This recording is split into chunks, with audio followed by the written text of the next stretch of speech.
This looks complicated, but it isn't if you recognise that the numerator is the difference of two squares.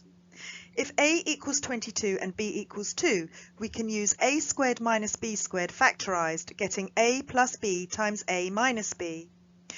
Substituting this into the original question, where a equals 22 and b equals 2, we simplify to get 24 times 20 over 20.